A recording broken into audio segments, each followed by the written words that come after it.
നിന്റെ ദേശത്തെയും ബന്ധുക്കളെയും പിതൃഭവനത്തെയും വിട്ട് ഞാൻ കാണിച്ചു തരുന്ന നാട്ടിലേക്ക് പോവുക. ഞാൻ നിന്നെ വലിയൊരു ജനതയാക്കും.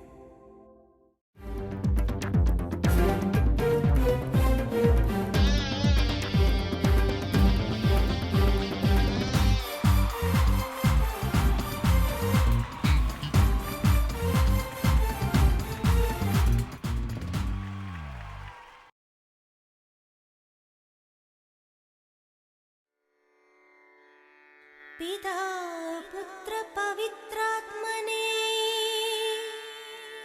പ്രണാമം.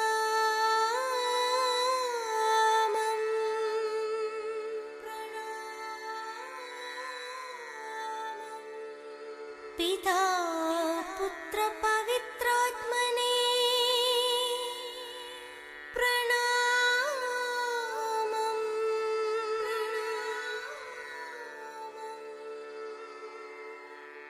പിതാ പുത്ര പവിത്രാത്മനേ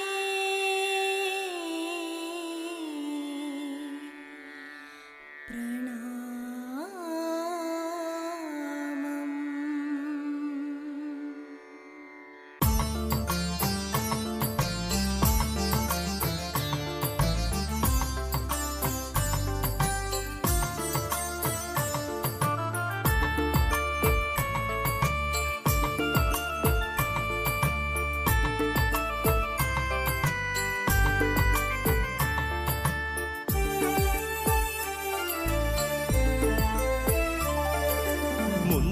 മുന്തിരിച്ചെടിയല്ലോ ഞാൻ, നിങ്ങളതിൻ ശാഖകളും. നിങ്ങളെന്നിൽ വസിക്കുകിൽ പൂത്തു തളിർക്കും.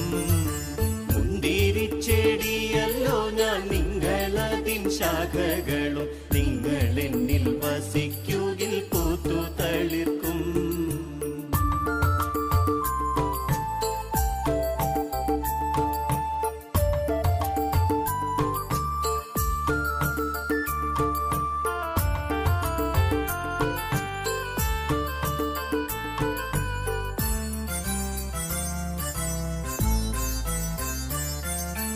എന്നിൽ നിങ്ങൾ വസിക്കുന്നതില്ല എങ്കിൽ വെട്ടപ്പെട്ട ശാഖ പോലെ നിങ്ങൾ വാടി വരണ്ടു പോകും.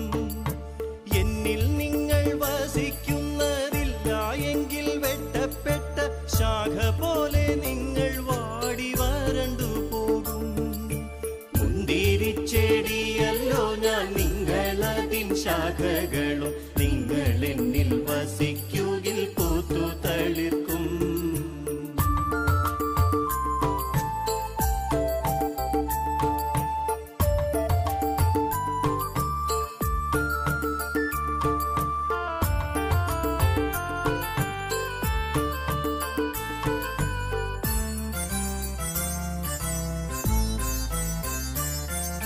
നിങ്ങളെന്നിൽ ജീവിക്കയും എൻ വചനം നിങ്ങൾക്കുള്ളിൽ വാസഗേഹം തേടുകയും ചെയ്യുന്നുവെങ്കിൽ. നിങ്ങളെന്നിൽ ജീവിക്കയും എൻ വചനം നിങ്ങൾക്കുള്ളിൽ വാസഗേഹം തേടുകയും ചെയ്യുന്നുവെങ്കിൽ. മുന്തിരിച്ചെടിയല്ലോ ഞാൻ, നിങ്ങളതിൻ ശാഖകളും. നിങ്ങളെന്നിൽ വസിക്കുകിൽ പൂത്തു തളിർക്കും.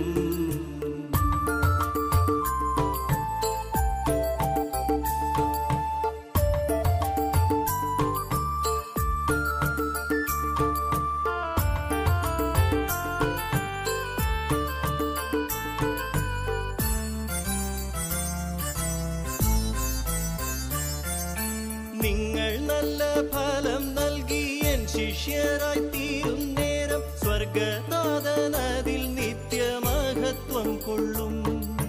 നിങ്ങൾ നല്ല ഫലം നൽകി എൻ ശിഷ്യരായി തീരും നേരം സ്വർഗനാഥനതിൽ നിത്യമഹത്വം കൊള്ളും.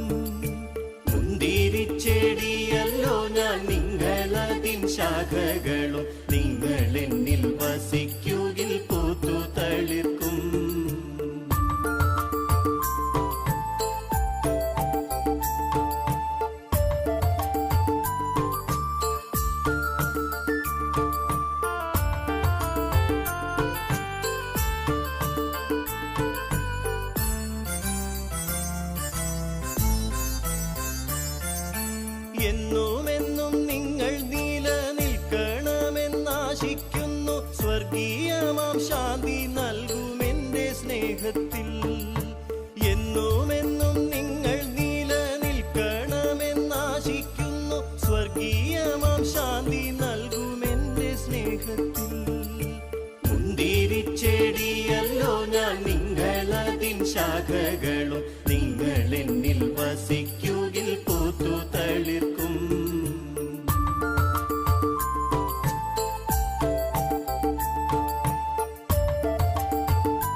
എൻ പിതാവിൻ കൽപ്പനകൾ കാക്കുന്നതുപോലെ നിങ്ങൾ എന്നും എൻ്റെ കൽപ്പനകൾ പാലിക്കുന്നെങ്കിൽ, എൻ പിതാവിൻ കൽപ്പനകൾ കാക്കുന്നതുപോലെ നിങ്ങൾ എന്നും എൻ്റെ കൽപ്പനകൾ പാലിക്കുന്നെങ്കിൽ, മുന്തിരിച്ചെടിയല്ലോ ഞാൻ, നിങ്ങളതിൻ ശാഖകളും നിങ്ങൾ എന്നിൽ വസിക്കുകിൽ പൂത്തു തളിർക്കും.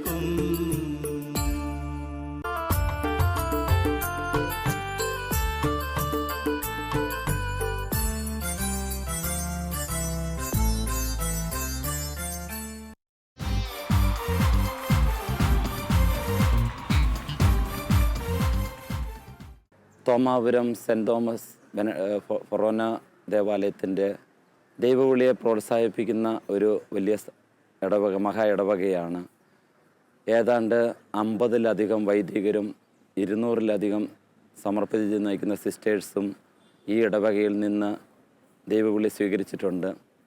കുടിയേറ്റത്തിൻ്റെ ആരംഭകാലം മുതൽ ഇന്നുവരെയും ദൈവവിളിയെ പ്രോത്സാഹിപ്പിക്കുന്നതിന്, ദൈവവിളി വളർത്തുന്നതിനും ഈ ഇടവക വളരെയധികം പ്രാധാന്യം നൽകുന്നുണ്ട്. തിരുവിതാംകൂറിൽ നിന്ന് വിവിധ പ്രദേശങ്ങളിൽ നിന്ന് മലബാറിലേക്ക് കുടിയേറിയ ഒത്തിരി ആളുകൾ തോമാപുരത്തുണ്ട്. അവർക്ക് പരമ്പരാഗതമായി ലഭിച്ച വിശ്വാസം, ക്രൈസ്തവ വിശ്വാസം മുറുകെ പിടിച്ചുകൊണ്ട് കുടിയേറ്റത്തിൻ്റെ 65 വർഷം പിന്നിടുമ്പോഴും ഇന്നും തനത് ശൈലിയിൽ ഇടവകയിൽ ദൈവവിളിയെ പ്രോത്സാഹിപ്പിക്കുകയും നിരവധി ആളുകൾക്ക് ദൈവവിളികൾക്ക് പ്രോത്സാഹനം നൽകുകയും മാതൃക നൽകുകയും ചെയ്യുന്ന ഒരു ഇടവകയായി തോമാപുരം മാറി. അതിന് നേതൃത്വം നൽകുന്ന പ്രധാനപ്പെട്ട വ്യക്തികൾ ഇവിടെ സേവനമനുഷ്ഠിച്ചു പോകുന്ന വികാരിയച്ചന്മാരും അവരോട് ചേർന്ന് നിൽക്കുന്ന കൊച്ചച്ചന്മാരും സമർപ്പിത സമൂഹവുമാണ് എന്ന് പറയുന്നതിൽ ഒത്തിരി അഭിമാനമുണ്ട്. ലോകത്തിൻ്റെ നാനാഭാഗങ്ങളിൽ ഈ തോമാപുരത്തു നിന്നുള്ള വൈദികരും സിസ്റ്റേഴ്സും സ്തുത്യർഹമായ സേവനം ചെയ്യുകയും അവർ തങ്ങളുടേതായിട്ടുള്ള വ്യക്തിമുദ്രകൾ അവരായിരിക്കുന്ന മേഖലകളിൽ നടത്തുകയും ഒക്കെ ചെയ്ത പാരമ്പര്യമാണ് ഇന്ന് വരെയുള്ളത്. ദൈവവിളിയാൽ സമൃദ്ധമായ ഈ മലയോര മേഖല ഒത്തിരി നന്മകൾ സമൂഹത്തിന് ചെയ്തു കൊടുക്കുകയും മാതൃകകൾ നൽകുകയും വിശ്വാസം, തങ്ങൾക്ക് പൈതൃകമായി ലഭിച്ച വിശ്വാസം മുറുകെ പിടിക്കുകയും ആ വിശ്വാസത്തിൽ മറ്റുള്ളവരെ വളർത്തുകയും ചെയ്യുന്നതിന് ഒത്തിരി പ്രാധാന്യം നൽകി പാരമ്പര്യമാണ് തോമാപുരത്തിനുള്ളത്.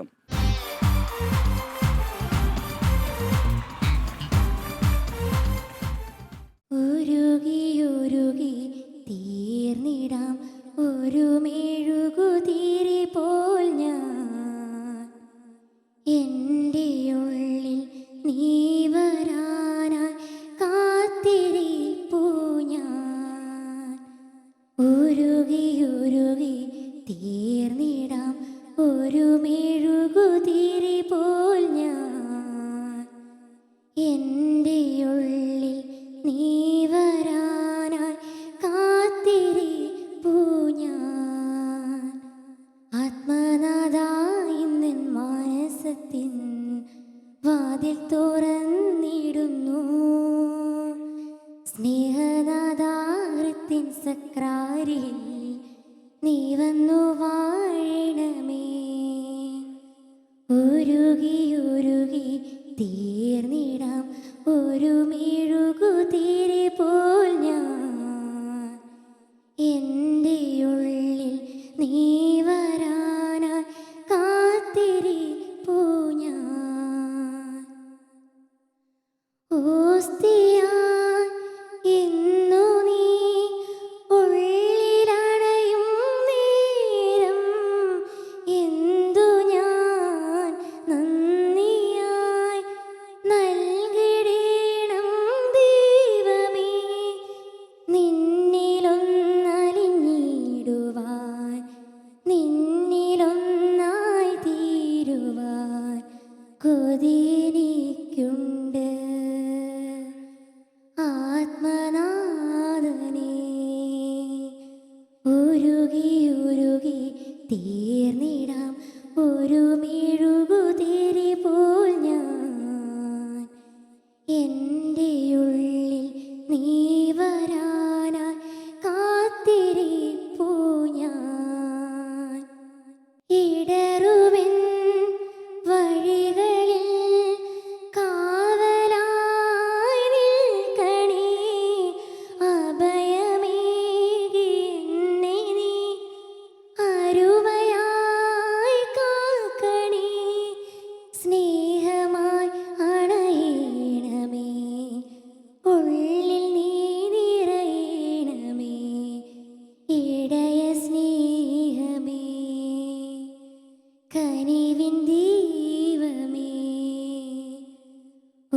ഉരുകി തീർന്നിടാം ഒരു മെഴുകുതിരി പോൽ ഞാൻ.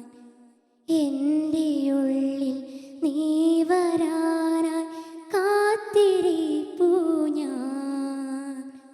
ആത്മനാഥ ഇന്നെൻ മനസ്സത്തിൻ വാതിൽ തുറന്നിടുന്നു.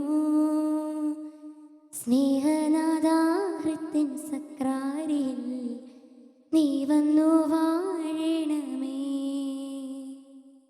ഇപ്പം ഞാൻ മധ്യവരി സമിതിയുടെ സംസ്ഥാന വൈസ് പ്രസിഡൻ്റായിട്ടാണ് ഉള്ളത്. പിന്നെ രൂപതയുടെ പ്രസിഡൻ്റായിരുന്നു കഴിഞ്ഞ ടൈം ഉണ്ടായിരുന്നത്. അതിലുപരിയായിട്ട് ഇവിടെയുള്ള പ്രവർത്തനങ്ങളാണ് കൂടുതലായിട്ടുള്ളത്. ഇവിടെ നമ്മൾ മദ്യപിക്കുന്നവരെ വീടുകളിൽ പോയി കണ്ടുപിടിച്ച് അവരെ സഹായമുള്ളവരെ നമ്മൾ ചികിത്സാ കേന്ദ്രങ്ങളിൽ തലശ്ശേരിയിലെ പ്രതീക്ഷയിൽ ലാത്രയിലെ ഒരു SVDക്കാരുടെ ഒരു സെൻ്ററുണ്ട്, അവിടെ കൊണ്ടുപോകും. പിന്നെ നിലമ്പൂരുണ്ടൊരു സ്ഥലം. ഇങ്ങനെ ഓരോ നിലമ്പൂരൊക്കെ ഫാമിലി ആയിട്ടുള്ള പ്രശ്നങ്ങളുള്ളവരെ അവിടെ കൊണ്ടുപോകും. അവർ രണ്ടുപേരെയും കൂടി അവിടെ എടുക്കുകയുള്ളൂ. അപ്പം അങ്ങനെയുള്ളവരെ അവിടെ കൊണ്ടുപോയി ചികിത്സിച്ചിട്ട് തിരിച്ചിവിടെ കൊണ്ടുവന്നിട്ട് പിന്നെ ഇവിടെ എല്ലാ വെള്ളിയാഴ്ചകളിലും ഏടെ കൂട്ടായ്മ, അത് 6:30 മുതൽ 8:30 വരെ അവരെയൊക്കെ വിളിച്ചു കൂട്ടിയിട്ട് ഫോളോ അപ്പ് ആയിട്ട് അങ്ങനെ തുടർന്ന് പോകുന്നു. പിന്നെ എല്ലാ മാസത്തിൻ്റെ ഒരു ഞായറാഴ്ച, 3ാമത്തെ ഞായറാഴ്ച പള്ളിയിൽ 1 മണിക്കൂർ സമയം ആരാധന. ഈ മദ്യത്തിനെതിരെ പ്രവർത്തിക്കാൻ വേണ്ടിയിട്ടും ഇതിൻ്റെ ലഭ്യത കുറയാൻ വേണ്ടിയിട്ടും പിന്നെ ഇങ്ങനെയുള്ളൊരു മാനസാന്തരപ്പെട്ടവരെ നിലനിൽക്കാനൊക്കെ വേണ്ടിയിട്ട് ഇങ്ങനെയൊക്കെ. പിന്നെ കുറേ ആകാശപ്പറവയുടെ ആശ്രമങ്ങൾ, സഹായം ആവശ്യമുള്ളവരുടെ അടുത്തൊക്കെ എത്തുക, അവരെ സഹായിക്കുക, അങ്ങനെയാണ് പോകുന്നത്. തോമാപുരം സെൻറ്റ് തോമസ് സൺഡേ സ്കൂളിൽ ഏകദേശം 800ഓളം കുട്ടികൾ വിശ്വാസ പരിശീലനം നടത്തുന്നു. അവരെ പഠിപ്പിക്കുന്നതിന് വേണ്ടി 30ഓളം അധ്യാപകരും ഉണ്ട്. ഞായറാഴ്ച ദിവസങ്ങളിൽ 9:30 മുതൽ 1 മണി വരെയുള്ള സമയത്താണ് വിശ്വാസ പരിശീലനം നടക്കുന്നത്. രാവിലെ 9:30-ക്ക് കുട്ടികളെ വിശുദ്ധ കുർബാനയ്ക്ക് വേണ്ടി ഏകദേശം 15 മിനിറ്റോളം ഞങ്ങൾ ഒരുക്കാറുണ്ട്.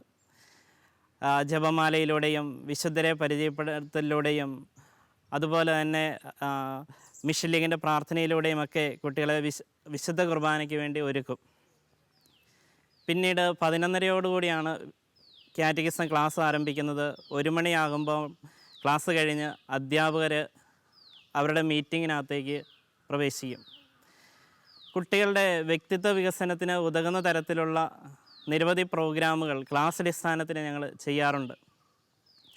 ജൂലൈ 3 സമയത്തും ക്രിസ്തുരാജൻ്റെ തിരുനാളിനോടനുബന്ധിച്ചും ക്രിസ്മസുമായിട്ടുമെല്ലാം ബന്ധിപ്പിച്ച് നിരവധി സ്റ്റേജ് പ്രോഗ്രാമുകളും മീറ്റിങ്ങുകളും സംഘടിപ്പിച്ച് ക്ലാസ് അടിസ്ഥാനത്തിലുള്ള മുഴുവൻ കുട്ടികൾക്കും സ്റ്റേജിൽ കയറുന്നതിന് വേണ്ടിയും അവരുടെ വ്യക്തിത്വ വികസനത്തിന് പറ്റുന്ന കാര്യങ്ങളും ചെയ്തെടുക്കാറുണ്ട്.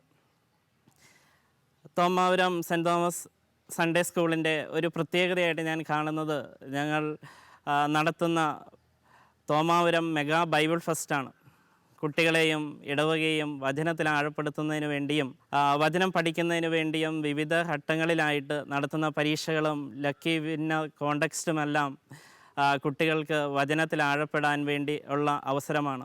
ഏകദേശം 2 മാസത്തോളമുള്ള പരിശീലനത്തിന് ശേഷം 10-50ഓളം പേര് സ്റ്റേജിൽ പെർഫോം ചെയ്യുന്ന തോമാപുരം മെഗാ ബൈബിൾ ഫെസ്റ്റ് ഇടവകയ്ക്കും അതുപോലെ തന്നെ സൺഡേ സ്കൂളിൽ വിശ്വാസ പരിശീലനം നടത്തുന്ന കുട്ടികൾക്കും ഏറെ വചനത്തിൽ ആഴപ്പെടാൻ പറ്റുന്ന അവസരമാണ്. ഇത് ലോഗോസുമായിട്ട് ബന്ധിപ്പിച്ചിട്ടാണ് ഞങ്ങൾ നടത്തുന്നത്. അതുപോലെ തന്നെ ഞങ്ങളുടെ അധ്യാപകർ ഏകദേശം 7ഓളം പേര് BTH ബിരുദം നേടിയവരാണ്. 10ഓളം അധ്യാപകർ BTHന് വേണ്ടി തിയോളജി പഠിച്ചുകൊണ്ട് ഇരിക്കുകയാണ്.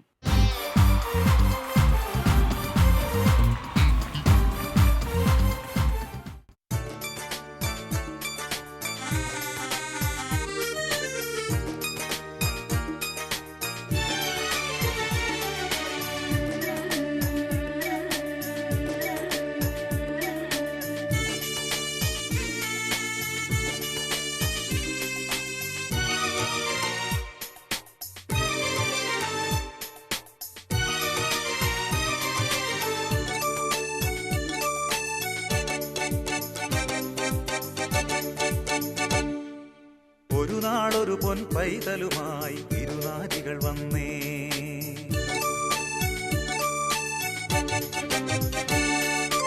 ഒരു നാളൊരു പൊൻ പൈതലുമായി തിരുനാരികൾ വന്നേ. അറിവിൻ ഗുരുവാം ശലോമോൻ സവിധേ താണുവണങ്ങുന്നേ.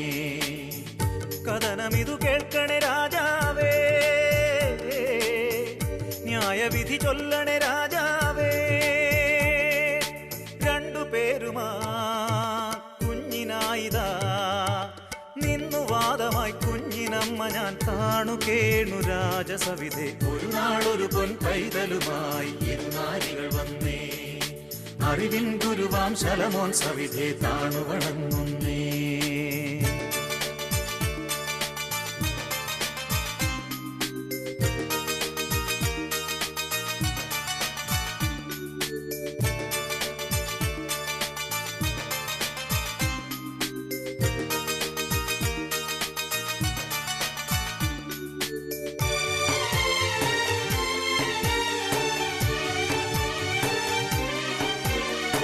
ആരാണേ ആരാണേ നേരാമമ്മ രാജാവിനതിശയമായി.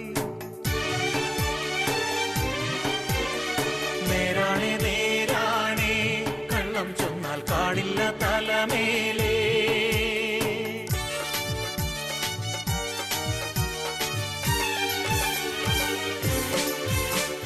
ശലമോൻ വിജ്ഞാനി കൃപയുള്ളൊരു ജ്ഞാനി വിധി പറയും വിനയകലും വഴി തെളിച്ചിടും. ദാവീദിൻ രാജൻ യൂദായിൻ രാജൻ അവനരുളും ഇരുളകലും മിഴി തെളിഞ്ഞിടും.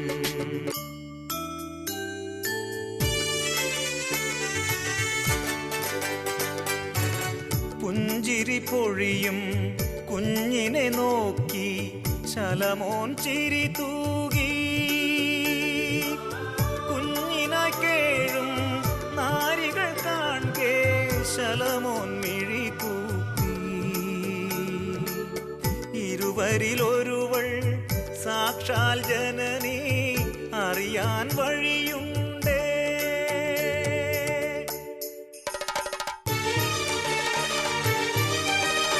ആരവിടെ വാളെവിടെ വെട്ടി മുറിക്കൂ ഈ കുഞ്ഞിനെ ഭാഗിക്കൂ ഇരുവർക്കുമായി.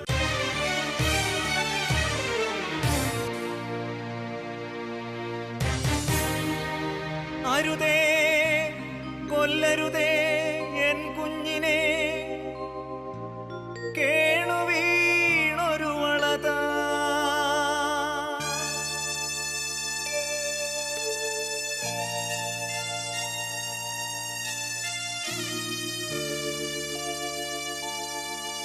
കൊടുത്തയച്ചാലും കുഞ്ഞിനെ അവൾക്കായി കൊണ്ടുപോയാലും സഖി നീ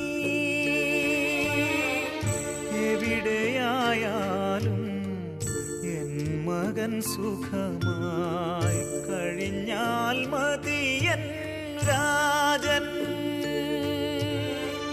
സഖിയോ കുഞ്ഞിനെ മുറിച്ചു വാങ്ങാൻ ശലമോന്റെ മുന്നിലായി കൈകൂപ്പി.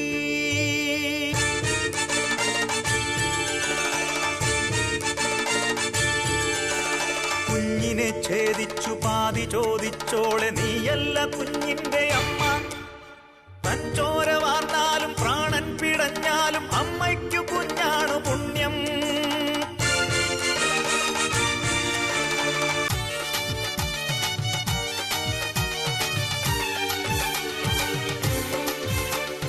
ശലമോൻ വിജ്ഞാനി കൃപയുള്ളൊരു ജ്ഞാനി അവനരുളി വിധിവചനം വിനയകന്നു പോൽ.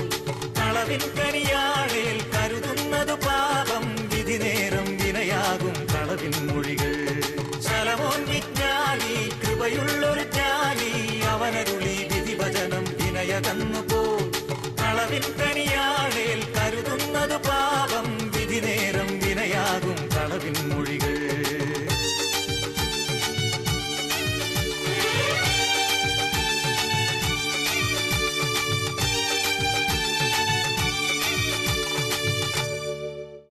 തോമാപുരം ഇടവകയിലെ മാതൃവേദി യൂണിറ്റാണ് വിമല മാതൃവേദി.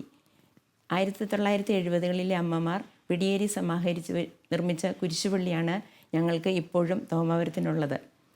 ആ അമ്മമാരുടെ വിശ്വാസതീക്ഷ്ണതയും പാരമ്പര്യവുമാണ് ഞങ്ങൾ പിന്തുടരുന്നത്. ഞങ്ങൾ ഏകദേശം 100ഓളം അമ്മമാരാണ് ഈ യൂണിറ്റിൽ സജീവമായിട്ടുള്ളത്.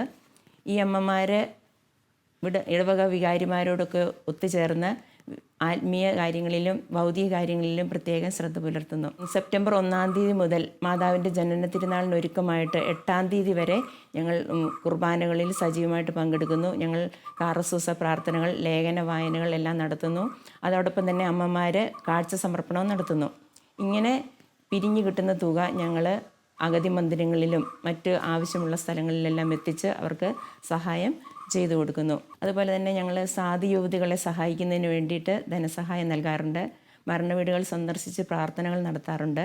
അതുപോലെ ഓരോ ഭവനവും സന്ദർശിച്ച് അവരുടെ കാര്യങ്ങളെക്കുറിച്ച് അന്വേഷിക്കുകയും അവർക്ക് വേണ്ട പ്രാർത്ഥനാ സഹായങ്ങൾ നൽകുകയും ചെയ്യാറുണ്ട് ഞങ്ങൾ.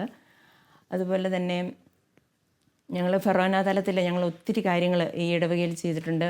സെമിനാറുകളായിട്ടും ക്ലാസ്സുകളായിട്ടും ഒക്കെ നടത്തി വരുന്നു. ഞങ്ങൾ ക്ലാസ്സുകളിൽ സെമിനാറുകൾ നയിക്കുന്നതിന് വേണ്ടിയിട്ട് ഫാദർ ജോസഫ് പാംപ്ലാനി പിതാവും അതുപോലെ തന്നെ വിൻസെൻ്റ് കൊണ്ടുള്ള അച്ഛനും ജോസ് തയ്യിൽ സാറും ഒക്കെ ഞങ്ങൾക്ക് ഒത്തിരി ക്ലാസ്സുകൾ നടത്തി തന്നിട്ടുണ്ട്.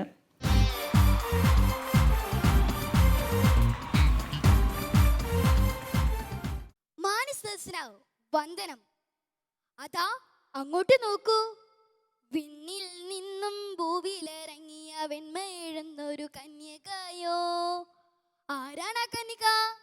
കാമുകന്മാരിൽ കാമമുണർത്തും കാന്തി എഴുന്നൊരു കാമിനിയോ. ഏതാണ് ആ കാമിനി?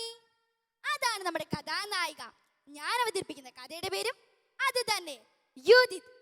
അസിറിയ രാജാവായിരുന്ന നബുക്കദ്നേസറിന്റെ സൈന്യാധിപൻ ഹോളോഫർണസ് ഇസ്രായേലിനെതിരെ ബദലി പട്ടണം വളഞ്ഞിരിക്കുന്നു. ദാഹജലം പോലും ലഭിക്കാതെ ജനം, നഗരം അസിറിയയ്ക്ക് അടിയറവെക്കാൻ തീരുമാനിച്ചു. യൂദിത് തന്റെ ദാസിയെ അയച്ച നഗരശ്രേഷ്ഠന്മാരെ വിളിപ്പിച്ചിട്ട് പറഞ്ഞു, സഹോദരന്മാരെ, നിങ്ങൾ ദൈവകോപത്തിനൊരു മാർഗമായി മാറിയിടാതെ പ്രാർത്ഥിപ്പിൻ നിരന്തരം. സഹോദരന്മാരെ, നിങ്ങൾ ദൈവകോപത്തിനൊരു മാർഗമായി മാറിയിടാതെ പ്രാർത്ഥിപ്പിൻ നിരന്തരം. ഇത് കേട്ട് ഉസിയ പറഞ്ഞു, നീ ഭക്തിയാകിയാൽ ഞങ്ങൾക്ക് വേണ്ടി പ്രാർത്ഥിക്കുക, കർത്താവ് മഴ പെയ്ക്കട്ടെ. അപ്പോൾ യൂദിത്ത് പറഞ്ഞു, നമ്മുടെ തലമുറകൾ മുഴുവൻ അറിയപ്പെടാൻ പോകുന്ന ഒരു പ്രവൃത്തി ഞാൻ ഇന്ന് ചെയ്യാൻ പോകുന്നു. നിങ്ങൾ ഇന്ന് രാത്രി ബുദ്ധലി നഗര കവാടത്തിൽ വന്ന് നിൽക്കണം. ഞാൻ എൻ്റെ ദാസിയുമായി പുറത്തേക്ക് പോകും. കർത്താവ് എൻ്റെ കൈകളാൽ ഇസ്രായേലിനെ രക്ഷിക്കുന്നത് നിങ്ങൾ കാണും. എന്നാൽ എൻ്റെ പദ്ധതി പൂർത്തിയാകുന്നത് വരെ ഇതിനെക്കുറിച്ച് അറിയുവാൻ ആരും ശ്രമിക്കേണ്ട എന്നും കൂടി അവൾ കൂട്ടിച്ചേർത്തു. അതിനുശേഷം അവൾ ജെറുസലേം ദേവാലയത്തിൽ പ്രവേശിച്ച സാഷ്ടാംഗം വീണ് അവൾ ഇങ്ങനെ പ്രാർത്ഥിച്ചു, പിതാവേ, അവിടുത്തെ ഉടമ്പടിക്കും വിശുദ്ധ ഭവനത്തിനുമെതിരായി നിഷ്ഠൂര പദ്ധതികൾ ആസൂത്രണം ചെയ്തവരെ ചതിക്കാനും വ്രണപ്പെടുത്തുവാനുള്ള ശക്തി എനിക്ക് നൽകണമേ. അങ്ങനെ അവിടുന്നാണ് ഇസ്രായേലിന്റെ ദൈവമെന്ന് എല്ലാവരും അറിയട്ടെ. അനന്തരം യൂദിത്ത് തന്റെ ദാസിയും കൂട്ടി സാബത്ത് ദിവസങ്ങളിൽ മാത്രം താമസിക്കാനുള്ള ഭവനത്തിലേക്ക് പോയി. അവിടെ ചെന്നിട്ട് പട്ടുവസ്ത്രങ്ങൾ അണിഞ്ഞു മോദാ മാലകൾ കമ്മലും മോതിരം ചാത്തി കേശമാലങ്കരിച്ച് തൈലം പൂശി സുന്ദരിയായവൾ ചമഞ്ഞുവല്ലോ. കേശമാലങ്കരിച്ച് തൈലം പൂശി സുന്ദരിയായവൾ ചമഞ്ഞുവല്ലോ. അനന്തരം യൂദിത്ത് തന്റെ ദാസിയും കൂട്ടി ബത്ലഹേം നഗര കവാടത്തിലേക്ക് യാത്രയായി. അവിടെ ചെന്നിട്ട് നഗരശ്രേഷ്ഠന്മാരോട് കവാടം തുറന്നു തരാൻ അവൾ ആവശ്യപ്പെട്ടു. അവർ അവൾക്ക് കവാടം തുറന്നു കൊടുത്തു. അവൾ താഴ്വരയിലൂടെ നടന്ന ഹോളോഫർണസിന്റെ കൂടാരത്തിനടുത്തെത്തി. അവിടെ നിന്ന കാവൽക്കാരന്മാർ അവളോട് ചോദിച്ചു, ആരാണ് നീ? എന്തിനിവിടെ വന്നു? അപ്പോൾ അവൾ പറഞ്ഞു, ഇസ്രായേൽക്ക നിങ്ങളുടെ കൈകളിൽ ഏൽപ്പിക്കപ്പെടാറായി. അവരിൽ നിന്നും ഓടി രക്ഷപ്പെട്ടു വന്നവളാണ് ഞാൻ. അവരെ നിങ്ങളുടെ കാൽച്ചുവട്ടിലാക്കാനുള്ള വിദ്യ ഹോളോഫർണസിന് പറഞ്ഞു കൊടുക്കാൻ എന്നെ അനുവദിച്ചാലും. അവളുടെ സൗന്ദര്യത്തിൽ ഇമ്പം തോന്നിയ ഭടന്മാർ അവളെ ഹോളോഫർണസിന് അടുക്കൽ എത്തിച്ചു. ഹോളോഫർണസ് അവളെ കണ്ടപ്പോൾ അവളുടെ സൗന്ദര്യത്തിൽ മയങ്ങി നിന്നുപോയി. സൂര്യനെ പോലെ പ്രകാശമാന ചന്തമെഴുന്നൊരു കോമളകി, ഇസ്രായേൽ നാരികൾ എല്ലാരും ഈ മട്ടിൽ സൗന്ദര്യധാമങ്ങളാണെന്നേ. സൂര്യനെ പോലെ പ്രകാശമാന ചന്തമെഴുന്നൊരു കോമളകി, ഇസ്രായേൽ നാരികൾ എല്ലാരും ഈ മട്ടിൽ സൗന്ദര്യധാമങ്ങളാണെന്നേ. യൂദിത്ത് ഹോളോഫർണസിനോട് പറഞ്ഞു, യജമാനനെ, ഇസ്രായേൽ ജനം പാപം ചെയ്യുവാൻ തീരുമാനിച്ചു. അവർ വിലക്കപ്പെട്ട ഭക്ഷണം കഴിക്കുന്ന ദിവസം ദൈവം അവരെ അങ്ങയുടെ കൈകളിൽ ഏൽപ്പിക്കും. ആ ദിവസം ഏതാണെന്ന് ദൈവം എനിക്ക് കാണിച്ചു തരും. അതുവരെ അങ്ങയോടൊപ്പം ഞാൻ വസിക്കുകയാണ്. രാത്രി തോറും പ്രാർത്ഥനകൾ നടത്തണം. ഹോൾ ഓഫ് ഫർണസ് അതിന് പൂർണ്ണ സമ്മതം നൽകി. 3 ദിവസം അവൾ അവിടെ താമസിച്ചു. 4-ാം ദിവസം ഹോൾ ഓഫ് ഫർണസ് അവൾക്ക് വേണ്ടി വിരുന്ന് ഒരുക്കി. തന്റെ വൃത്തിനെ അയച്ച അവളെ അതിലേക്ക് ക്ഷണിച്ചു.